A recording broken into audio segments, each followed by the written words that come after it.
Hey everyone, Merl here. Now, I get the chance to work on a lot of big builds where I take components from one car, put them in other ones, or we put new components in old cars, stuff like that. And back in the day, from the factory, the parts were all identified. And I use a system to make my identifying marks look kind of like they were factory, nice and straight. And I get asked, how do you do that? Well, I want to take you through the process and show you how I actually do that.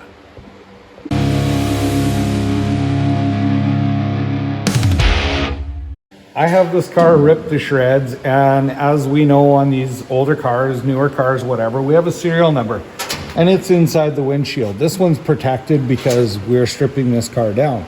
Now, what most people don't realize is on cars that are manufactured, the manufacturers, they actually put serial numbers all over the car.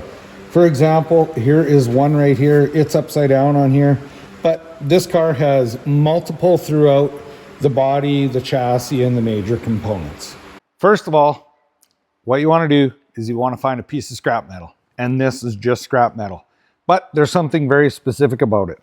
You want to make sure that your piece of scrap metal is thick enough that if you look at this punch, it's got that tapered part on it. It's thick enough that when the punch is against the metal, the flat side can sit against this material so that it helps you line up.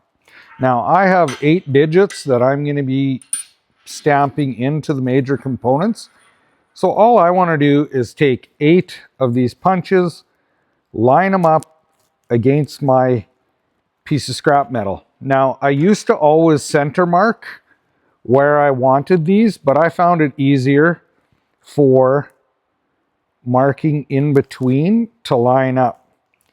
And there is a bit of a thing that you can do, because if you mark it this way, your numbers are fairly spaced out. I like them spaced out because if someone were to decide that they wanted to take this car and strip it down and use it, a larger area is harder to modify if you wanted to get rid of these numbers, and we don't want that to happen. So I have that marked out. I'm going to take you over to the car and show you actually how I put the numbers in. All right, I have some VIN marks over there. I have some over there.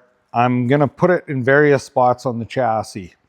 Now, the body isn't on, and I'm marking it on the top. That way, if something ever happened, if someone wants to identify this frame, you could easily take a mirror and find that VIN number, and only the owner is going to know where that is. So if there was any question about this vehicle, we have a few identifiers of the serial number of the vehicle on the frame in a spot that you're not going to be able to get at unless you pulled the body off to modify it.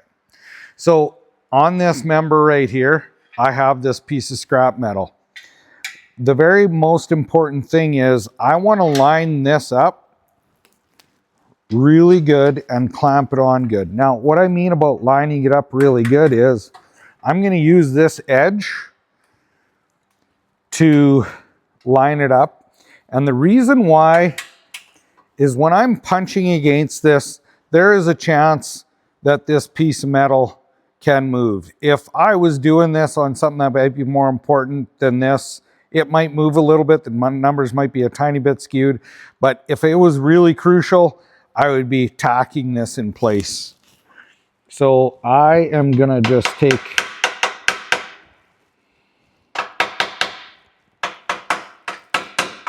and line it up as good and straight as I need to.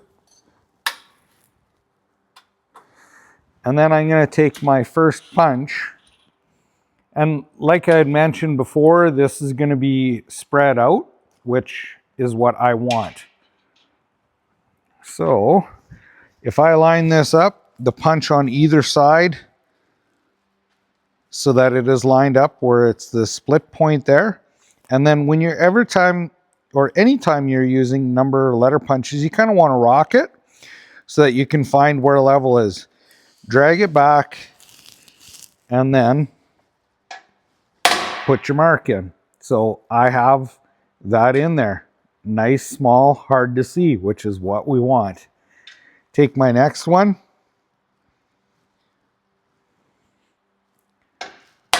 Put it in. Now, this one here, actually, this is a perfect example.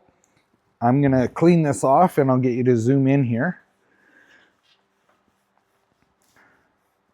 So on this, the K, the only thing that is punched in is the bottom of the K, which is perfect because with my lineup marks, it's easy for me to register back in to that actual mark so I don't get a double punch.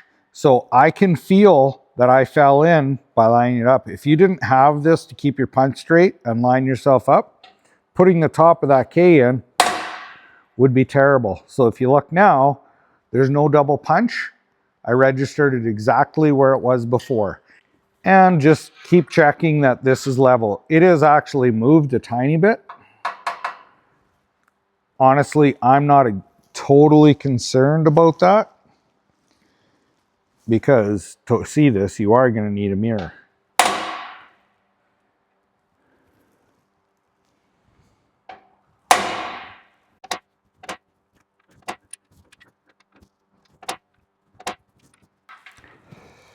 Now, I have some old number letter punches and my 6 is actually not centered in it.